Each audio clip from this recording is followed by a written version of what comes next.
Título: Discurso. Señores y apreciados hermanos espíritas, no sois escolares en espiritismo. Hoy colocaré de lado, pues, las cuestiones prácticas sobre las cuales, debo reconocer, estáis suficientemente esclarecidos, para enfocar el problema con una perspectiva más amplia, pero, por encima de todo, en sus consecuencias. Este aspecto del asunto es grave, el más grave, indudablemente, puesto que revela el objetivo hacia el cual se orienta la doctrina espírita y los medios para alcanzarlo. Tal vez seré un poco extenso, pues el tema es vasto, aunque restaría todavía mucho por decir para completarlo. Es por esa razón que solicitaré vuestra indulgencia, considerando que, pudiendo permanecer un tiempo muy limitado entre vosotros, me veo obligado a expresar de una sola vez lo que en otras circunstancias podría haber dividido en varias partes. Antes de abordar el punto principal del asunto, creo un deber examinarlo desde un ángulo que es, en cierta manera, personal. Si se tratase solamente de una cuestión individual, seguramente otra sería mi actitud. Entretanto, ella está ligada a varios aspectos de carácter general y de ello puede resultar un esclarecimiento provechoso para todos. Ese fue el motivo que me llevó a optar por tal iniciativa, aprovechando así la ocasión para explicar la causa de ciertos antagonismos con que nos encontramos, no sin cierto espanto, en nuestro camino. En el estado actual de las cosas aquí en la tierra, ¿cuál es el hombre que no tiene enemigos? Para no tenerlos sería preciso no habitar aquí, pues ello es una consecuencia de la inferioridad de nuestro planeta y de su condición de mundo de expiación. ¿Bastaría, para no encuadrarnos en esa situación, practicar el bien? No. Ahí está Cristo para probarlo. Si el mismo Cristo, pues, la bondad por excelencia, sirvió de blanco a todo cuanto la maldad puede imaginar, ¿cómo habremos de extrañarnos por el hecho de que lo mismo suceda a quienes valen cientos de veces menos? El hombre que practica el bien, esto dicho como hipótesis general, debe, pues, prepararse para ser herido por la ingratitud y tener contra él a aquellos que, no practicándolo, son envidiosos de la estima concedida a los que lo practican. Aquellos, no sintiéndose dotados de fuerza para elevarse, procuran rebajar a los demás hasta su nivel, se obstinan en anularlos con la maledicencia y la calumnia y se ofuscan con sus actitudes. Se oye decir constantemente que la ingratitud con que somos pagos endurece nuestro corazón y nos torna egoístas. Hablar así es probar que se tiene el corazón con predisposición para ser endurecido, dado que ese temor no podría detener al hombre verdaderamente bueno. El reconocimiento es ya una remuneración por el bien que se hizo. Practicarlo teniendo en miras esa remuneración, es hacerlo por interés. Por otro lado, ¿qué sabemos si aquel que beneficiamos, y del cual nada esperamos, no será estimulado por más elevados sentimientos a un recto proceder? Este puede ser, tal vez, un medio de llevarlo a reflexionar, de enternecer su alma, de salvarlo. Esta esperanza constituye una noble ambición. Si nos menoscabamos, no realizaremos lo que nos compete hacer. No podemos, por tanto, suponer que un beneficio, aparentemente estéril en la tierra, sea para siempre improductivo. Es, muchas veces, una semilla sembrada que no germinará sino en una vida futura de aquel que la recibió. Muchas veces hemos observado a ciertos espíritus ingratos, como los hay entre los hombres, embargados de emoción en el espacio por el bien que se les hizo. Y ese recuerdo, despertando en ellos pensamientos benéficos, les facilitó el tomar el camino del bien y del arrepentimiento, contribuyendo a abreviarles los sufrimientos. Solo el espiritismo podía revelar esta consecuencia de la benevolencia, solo él está en condiciones de hacer conocer, por las comunicaciones recibidas del mundo espiritual, el aspecto caritativo de esta máxima. Un beneficio nunca está perdido, sustituyendo al sentido egoísta que se le atribuye. Mas, volvamos a lo que nos concierne. Poniendo toda cuestión personal de lado, los enemigos del espiritismo se sienten mis adversarios naturales. No creáis que me lamento. Lejos de eso. Cuanto mayor es la animosidad de ellos, mejor compruebo la importancia que la doctrina espírita asume ante sus ojos. Si se tratase de algo sin consecuencias, una de esas utopías que nacen estériles, no le prestarían atención. ¿No habéis visto escritos relacionados a la ideología afectados de un tono de hostilidad que no se encuentra en los míos y cuyas expresiones no son más moderadas que lo atrevido de los pensamientos? Contra ellos, no obstante, no se manifiesta una sola palabra. Igual cosa podría darse si las doctrinas por las que lucho difundiéndolas permaneciesen circunscriptas en las páginas de un libro. Del mismo modo y que puede parecer más asombroso, tengo adversarios entre los mismos adeptos del espiritismo. Pues bien, en esta área se hace necesaria una explicación. Entre quienes adoptan las ideas espíritas existen, como bien sabéis, tres categorías bien distintas. Primeras, los que creen pura y simplemente en los fenómenos, pero que de ellos no deducen ninguna consecuencia moral. Segundas, los que perciben el alcance moral de los mismos, mas no lo aplican con los demás ni con ellos mismos. Y. Terceras, los que aceptan personalmente todas las consecuencias de la doctrina y la ponen en práctica, es decir, se esfuerzan por vivir su moral. Estos, como bien lo comprendéis, son los espíritas practicantes o verdaderos espíritas. Esta distinción es importante, puesto que bien explica las anomalías aparentes. Sin ella sería difícil comprender las actitudes de determinadas personas. Pero bueno, ¿qué preceptúa esa moral? Amaos los unos a los otros, perdonad a vuestros enemigos, no tengáis ira, ni rencor, ni animosidad, ni envidia, ni orgullo, ni egoísmo, sed severos con vosotros mismos e indulgentes para con los demás. Tales deben ser los sentimientos del verdadero espírita, de aquel que se atiene al fondo y no a la forma, del que coloca al espíritu por encima de la materia. Este puede tener enemigos, mas no es enemigo de nadie, puesto que no desea el mal de persona alguna, sea quien fuere, y con mayor razón, tampoco procura hacer mal a ninguno. Este, señores, como veis, es un principio general del cual toda persona puede extraer un beneficio. Si tengo enemigos, pues, ellos no pueden ser tenidos en la categoría de espíritas, puesto que, admitiendo que tuviesen motivos legítimos de queja contra mí, cosa que me esfuerzo por evitar, esa no sería una razón para odiarme, mas cuando nunca les he hecho ningún mal.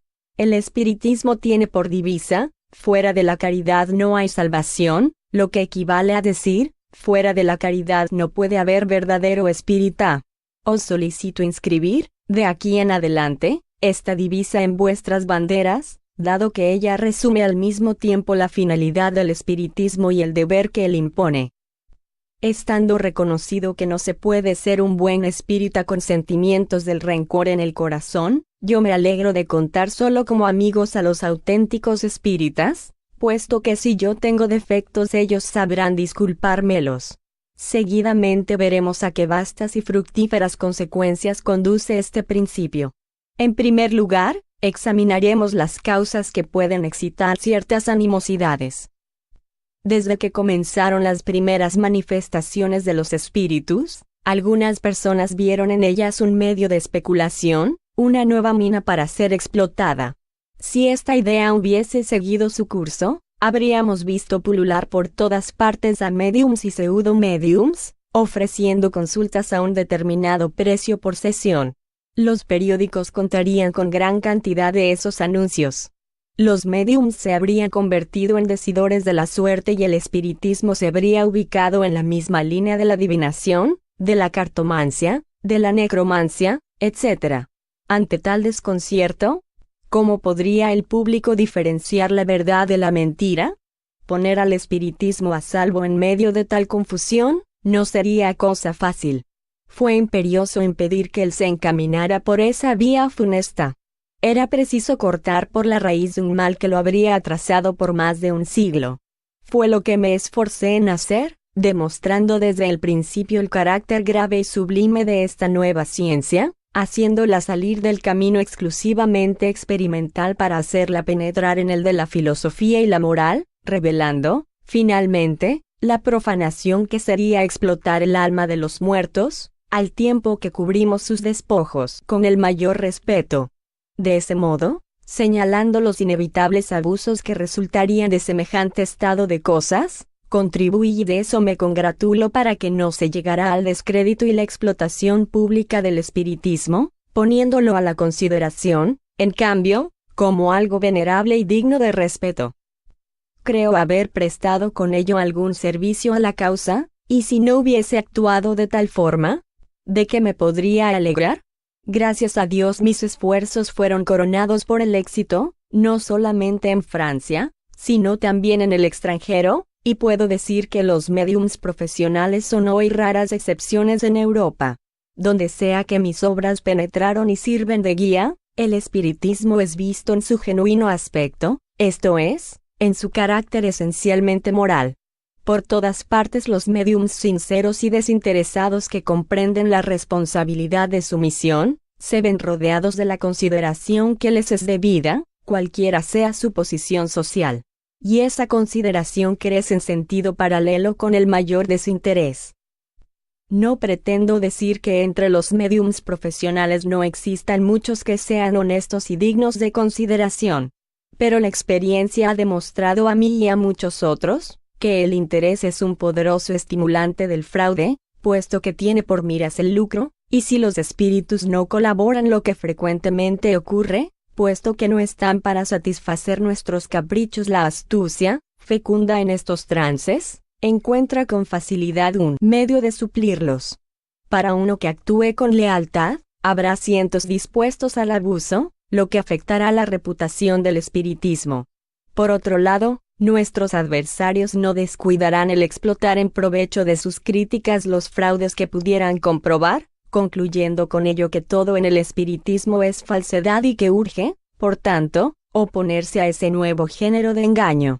En vano se podrá decir que la doctrina no es responsable de tales abusos.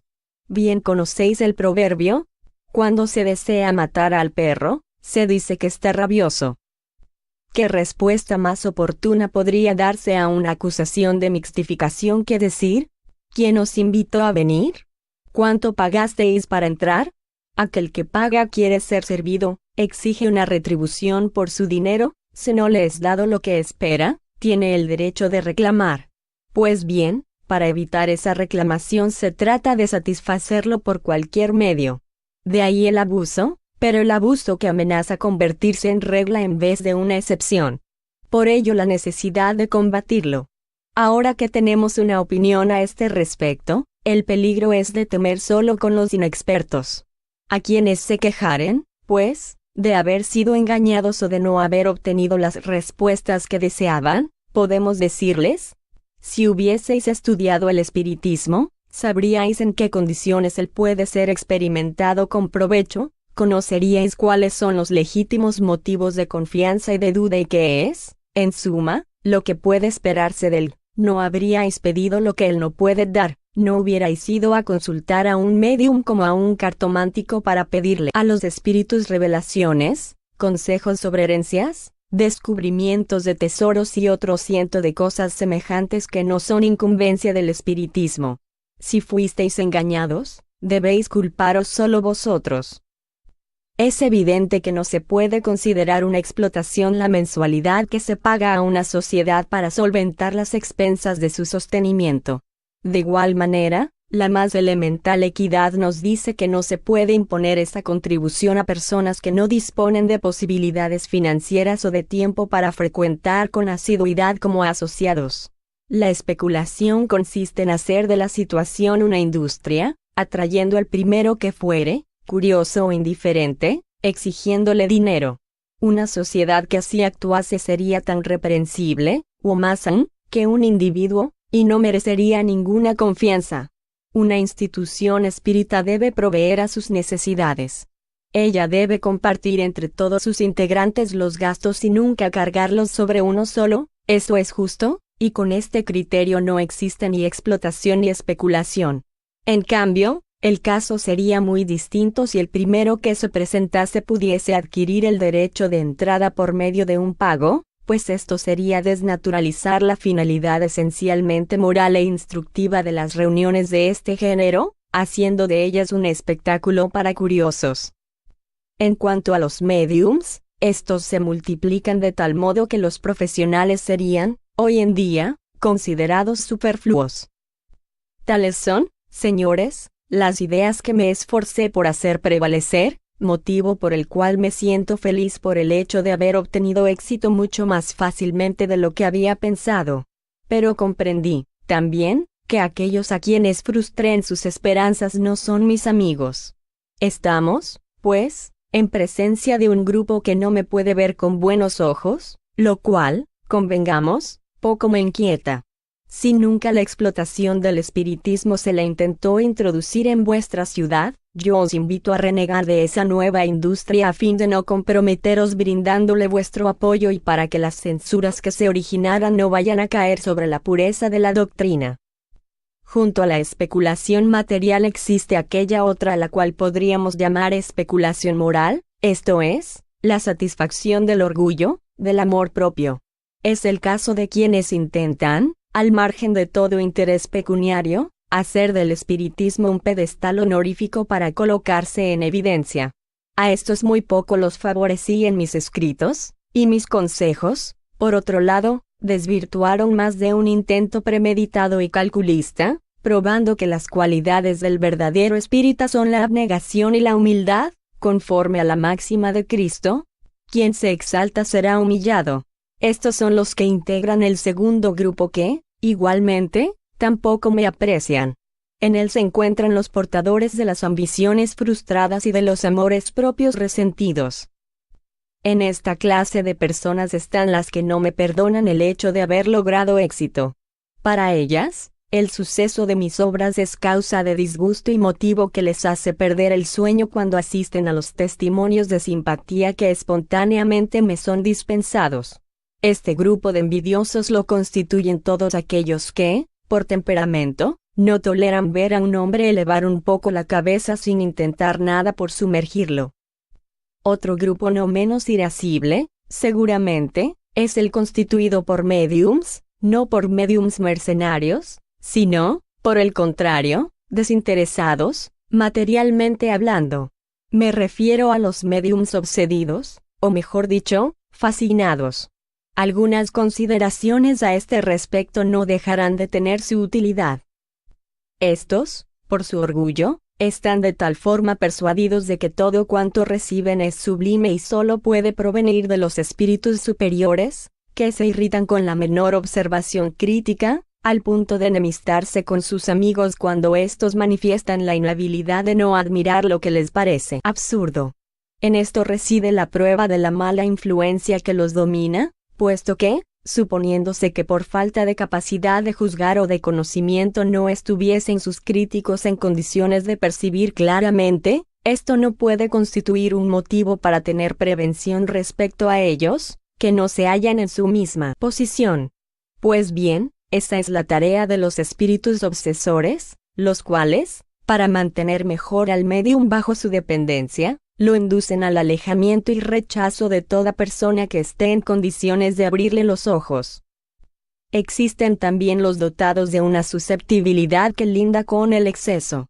Se molestan hasta con los más insignificantes detalles, como ser, por el lugar que se les destina en las reuniones, si este no es de relevancia, así como por el orden establecido para el examen de las comunicaciones que recibieron o por el hecho de negarse la lectura de una de aquellas, cuyo tema no fue considerado oportuno para el momento.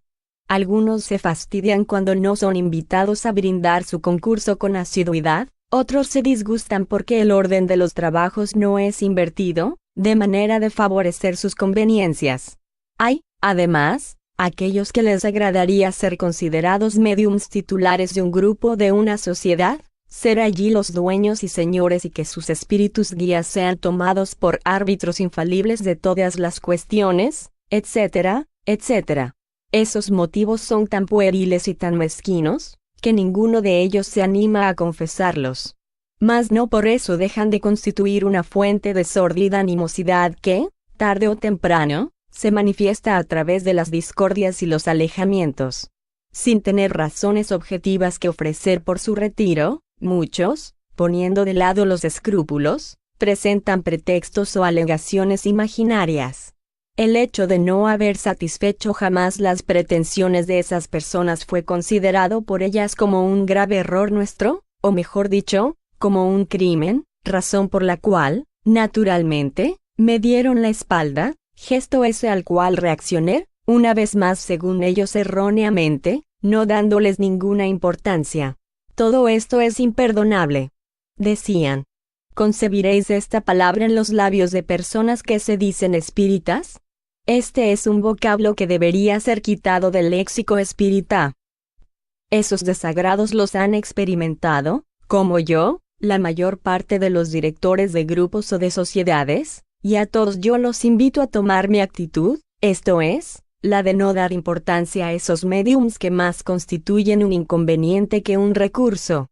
En su presencia se está siempre molesto y con el temor de herirlos, hasta con las acciones más simples y candorosas. Estos inconvenientes fueron antes mayores que ahora. Cuando los médiums eran en menor cantidad que hoy, había que conformarse con aquellos que se disponía.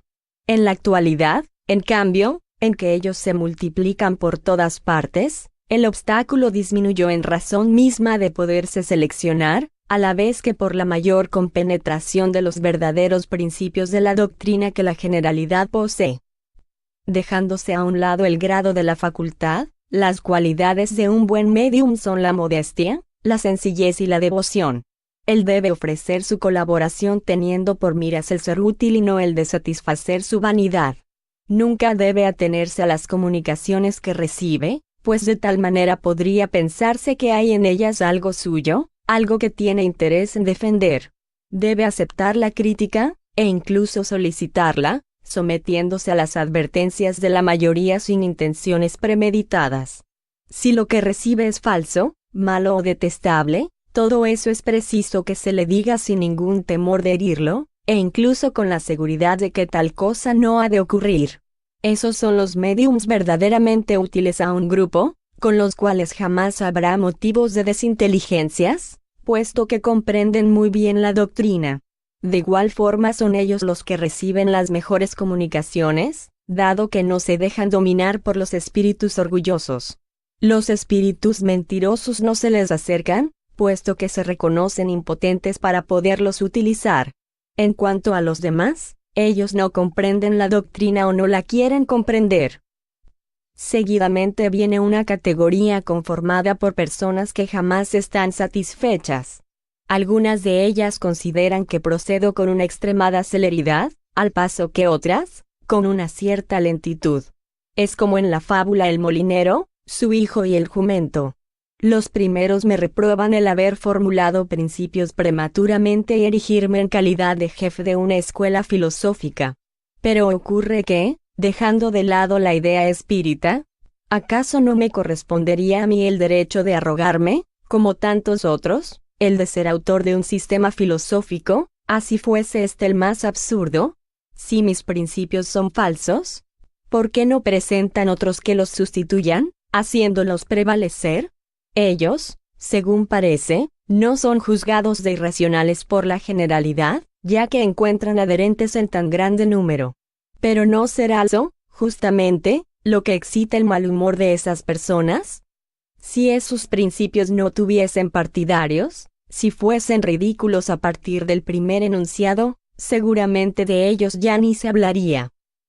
En cuanto a los otros, a los que afirman que no avanzo lo suficientemente rápido, esos desearían verme lanzado atropelladamente con buena intención, quiero creer, pues es siempre mejor presuponer lo mejor que lo peor en un camino en el que no quiero arriesgarme. Sin dejarme influir, pues, por las ideas de unos ni de otros, sigo la ruta que yo mismo me tracé, tengo un objetivo, lo veo y sé cómo y cuándo lo alcanzaré, no inquietándome los clamores de los que pasan junto a mí. Creed, señores, las piedras no faltan en mi camino. Paso por encima de ellas, incluso de las más grandes y pesadas. Si se conociese la verdadera causa de ciertas antipatías y de muchos alejamientos, muchas sorpresas recibiríamos.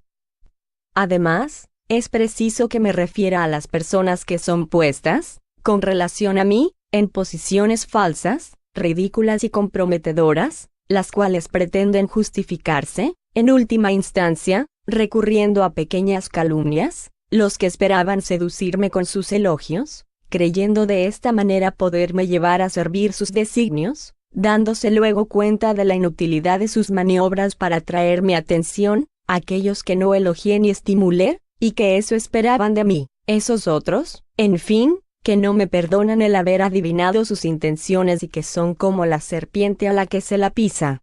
Si todas esas personas estuviesen dispuestas a ubicarse por unos momentos en una posición extraterrena, mirando las cosas desde un punto más alto, comprenderían perfectamente la puerilidad de cuanto les preocupa y no se extrañarían por la poca importancia que a todo eso dan los verdaderos espíritas.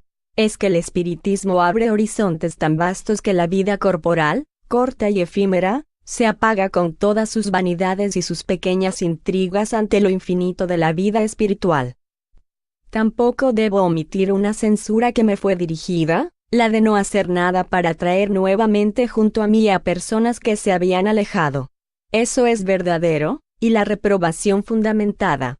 Yo la merezco, pues jamás di un único paso en tal sentido, y aquí están los motivos de mi indiferencia. Aquellos que se aproximan a mí lo hacen porque eso les despierta en los principios que profeso.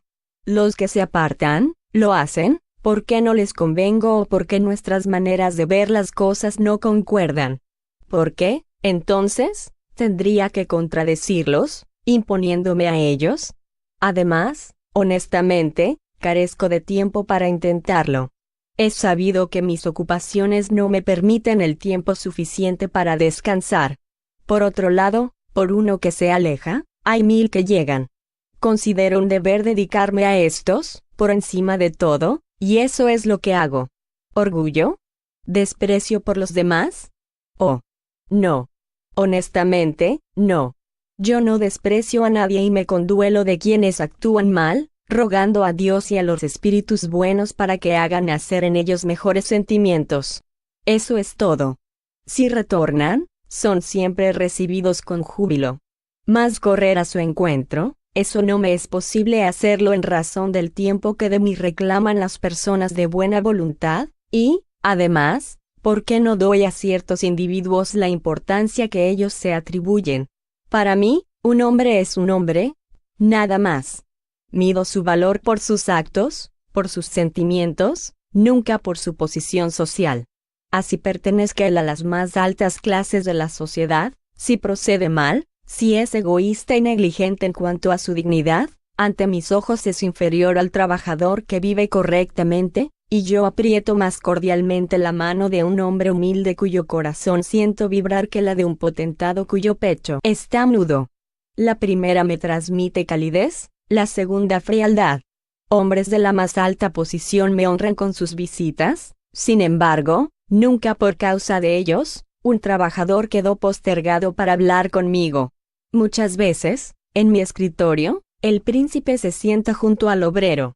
Si aquel se sintiera humillado, simplemente le diría que no es digno de ser espírita. Pero me siento feliz de manifestar que yo los seis, muchas veces, estrechar sus manos fraternalmente, lo que me llevaba a manifestar con el pensamiento: espiritismo, es este uno de tus milagros, el preanuncio de muchos otros prodigios.